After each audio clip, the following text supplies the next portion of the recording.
Fitnah Firly demi novel DKK, netizen kompak damprat Tempo dan ICW.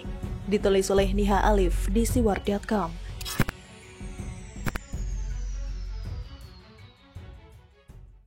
Halo, berjumpa dengan suara Grace di channel Metropolitik. Desas-desus yang menyebut Tempo dan ICW adalah corong novel Baswedan dalam menguasai KPK akhirnya terbukti. Ini terjadi setelah novel dipecat lantaran tak lulus wawasan kebangsaan. Awalnya pembelaan berasal dari Ketua KPK DKI, Bambang Wijoyanto hingga Komnas HAM. Kini tekanan kuat justru datang dari teman sejati novel. Setelah ICW menekan Firly, giliran Tempo menerbitkan pemberitaan kalau Firly Bahuri terlibat gratifikasi. Benar-benar pembunuhan karakter yang sangat mengerikan. Kini borok ICW yang diduga menerima puluhan miliar dana asing dan tak ada laporan pertanggungjawaban mulai dibuka. Begitu juga borok Tempo yang diduga sengaja memainkan isu sehingga bisa membayarkan tunggakan gaji karyawannya. Sebelumnya dilansir dari tribunnews.com, Indonesia Corruption Watch atau ICW menyesalkan Komisi Pemberantasan Korupsi atau KPK era Komjen Paul Firly Bahuri. Kurnia Ramadana, peneliti dari ICW, mengatakan Firly telah sukses mengobrak-abrik KPK dengan serangkaian kebijakan kontroversi hingga menyingkirkan puluhan pegawai berintegritas. Dalam rangka menyelamatkan agenda pemberantasan korupsi, Firly disarankan untuk segera mengundurkan diri sebagai pimpinan KPK. Hal ini menurutnya penting mengingat ke depan tantangan pemberantasan korupsi semakin besar. Kehadiran Firly di sana, KPK diyakini akan semakin menyulitkan langkah penindakan maupun pencegahan KPK, tandas Kurnia. Desakan pengunduran diri ini bukan tanpa alasan. Berdasarkan data ICW, menemukan setidaknya ada 5 pelanggaran di berbagai sektor yang telah dilakukan, mulai dari pelanggaran HAM, maladministrasi dan pembangkangan perintah presiden saat melaksanakan TWK, lalu pelanggaran etik dan dugaan tindak pidana gratifikasi dalam isu penggunaan helikopter mewah, kata Kurnia. Menanggapi isu liar dari ICW, beberapa mantan politisi seperti Arief Poyuono dan Ferdinand Huta Hayan ikut memberi tanggapan. Dalam pandangan Arief, ICW banyak menerima bantuan dari luar negeri tetapi diduga tidak pernah melakukan pertanggungjawaban kepada publik. Ditegaskan Ketua Umum Federasi Serikat Pekerja BUMN Bersatu itu, setiap ormas dan LSM harus melaporkan penggunaan dana asing secara transparan. Aturan mengenai hal ini, tambah Arief, sebenarnya sudah ada sebelum Undang-Undang Ormas disahkan oleh DPR. Tata cara penggunaan dana asing oleh ormas ataupun LSM telah diatur dalam Peraturan Menteri Dalam Negeri Nomor 38 Tahun 2008. Pada pasal 40 Permendagri itu disebutkan pelaksanaan penerimaan bantuan asing dan pemberian kepada pihak asing oleh ormas diinformasikan kepada masyarakat melalui media publik. Demikian kata Arief Poyuono Minggu 20 Juni lalu. Arief menerima info bahwa tahun 2013 ICW menerima kucuran dana sebesar 2,8 juta dolar Amerika Serikat dari UNODC melalui KPK setara dengan 21,8 miliar rupiah dan 1.474.974.795 rupiah. Selain itu, ICW menerima dari USAID tahun 2015 sebesar 289 juta dolar Amerika Serikat. Selama ini bantuan luar negeri atau grant yang diterima ICW melalui KPK tidak bisa dipertanggungjawabkan dan tidak bisa diaudit oleh BPK Republik Indonesia. Demikian kata Arief. Mantan Wakil Ketua Umum Gerindra itu menceritakan BPK Republik Indonesia pernah ingin melakukan audit dan menemukan kejanggalan dana ICW. Namun keinginan itu langsung dibalas ICW dan Ketua KPK Abraham Samad CS. Saat itu, dengan menetapkan Ketua BPK Republik Indonesia Hadi Purnomo sebagai tersangka. Sejak zaman Ketua KPK Firly CS, dana bantuan KPK kepada ICW di stop. Perlu kita dorong KPK, Polri dan Kejaksaan untuk periksa mekanisme hibah, akuntabilitas, dan transparansi penggunaan dana oleh ICW ini sehingga publik tidak bertanya-tanya, demikian kata Arief. Mantan politisi Demokrat Ferdinand Huta Hayan juga ikut menyoroti gerak-gerik ICW dan mendorongnya untuk membuka laporan keuangan. Terhadap ICW, saya sarankan agar membuka laporan keuangan lembaga, tunjukkan ke publik sumber penerimaan dan pengeluaran keuangan. Mestinya ICW sebagai LSM anti korupsi tak perlu risih membuka itu kalau jujur. Ayo kita desak ICW buka lab KU. Yang setuju mohon RT tweet ini @kpk_RI. Tulis Ferdinand Hayan 3 dalam akun resmi Twitternya. Sedang majalah Tempo 3 hari yang lalu juga memberitakan sejumlah keburukan Firly, mulai dari menyandra pegawai yang berintegritas, disebut menerima 100 uang lebaran, hingga membuat aturan janggal terkait tes kebangsaan. Menanggapi pemberitaan Tempo, salah satu netizen memberikan tanggapan menohok sembari mencantumkan cover majalah Tempo. Akhirnya cair juga dana dari Bohir, lumayanlah buat bayar tunggakan gaji karyawan, tulis @Muhammad Arif. ICW dan Tempo sejatinya tidak berbeda jauh dengan aktivis HAM semacam Veronica Koman atau Dendi Laksono. Selalu teriak soal kemanusiaan, tetapi mereka sendiri hidup mewah dengan dana bantuan asing. Kalau benar-benar pejuang HAM sejati, harusnya berada di pedalaman dan menolak donasi untuk kepentingan pribadi. Serupa dengan Tempo dan ICW yang katanya pro penegakan korupsi, tapi malah menyerang Firly secara membabi buta.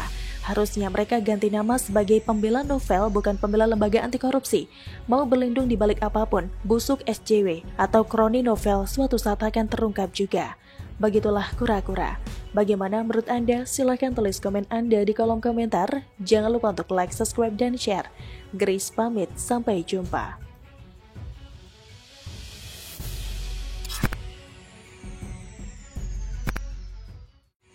Febri Diansyah di KPK tak berguna, di Twitter juga coreng wajah sendiri.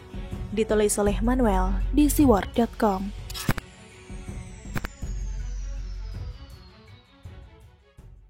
Halo, berjumpa dengan Suara Grace di channel Metro Politik. Febri Diansyah, salah satu pendukung novel Baswedan, sepupu Anies Baswedan, adalah seorang yang sedang menghadapi sejak kalanya yang begitu tidak mengenakan. Biasanya di akhir karir, seseorang pasti diingat kebaikan-kebaikannya dan kontribusinya bagi bangsa dan negara. Sedang Febri tidak. Di akhir karirnya sebagai orang penting di KPK, dia bukannya keluar dengan terhormat, malah keluar dengan tidak terhormat. Dia keluar sendiri, entah apa tujuannya. Alasannya sih klise, tidak cocok lagi. Orang keluar biasanya bukan karena tidak cocok, tapi karena ada konflik internal. Konflik internal itu sebenarnya biasa-biasa saja terjadi, namun Febri memilih seperti Anies, seolah mengencingi temannya sendiri. Begitulah yang dilakukan oleh Febri atas Anies. Setelah Anies dibuang dari kursi kementerian oleh Jokowi, dia mendadak jadi pembenci Jokowi. Demikian juga Febri Diansyah, setelah dia lari dari KPK dengan alasan tidak mau dikontrol oleh revisi Undang-Undang KPK yang bisa membongkar busuk-busuknya internal KPK. Dia malah menghajar terus Firly Bahuri, keluar dengan tidak punya niat baik untuk memajukan bangsa. Dia malah nyinyir. Semakin tidak terhormat ketika kita melihat si Febri Diansyah ini nyinyirnya di Twitter.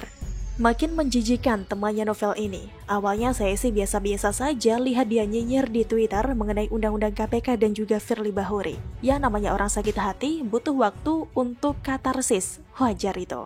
Tapi ternyata sebagai lelaki, orang ini kelihatan tidak bisa mengkontrol emosinya.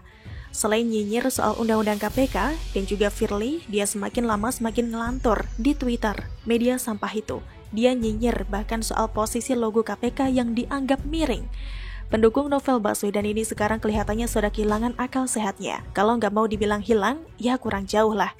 Sehari berkurang 90%, jadi kalau hari kedua, artinya sudah bersisa 0,81%.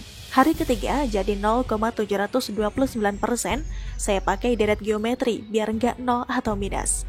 Lama-kelamaan dia pun berubah wujud di Twitter dari pelontar kritik ke KPK menjadi orang yang melukai dirinya sendiri lewat hal-hal memalukan yang ia munculkan di Twitter.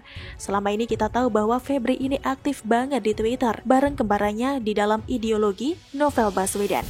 Ngomong di Twitter soal betapa buruknya KPK, bahkan sampai sindir-sindir Jokowi. Padahal Jokowi hanya berniat satu, menguatkan KPK lewat pengawasan dan kontrol yang sangat baik yang diatur dalam Undang-Undang Pengendalian KPK melalui Dewan Pengawasan KPK.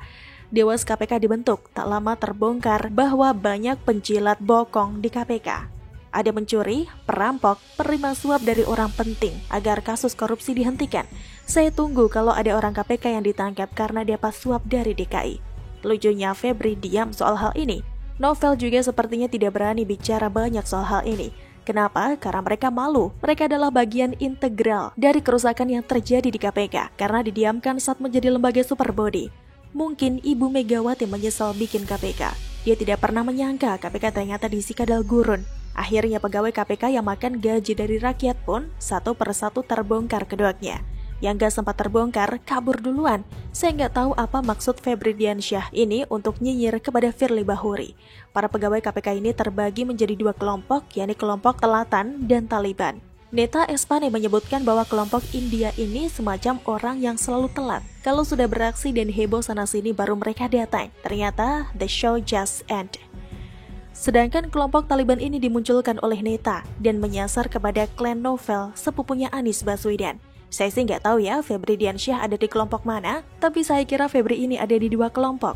Orang ini telat, kritik KPK saat sudah keluar dan sok jadi pahlawan, tapi ternyata hanya polisi India.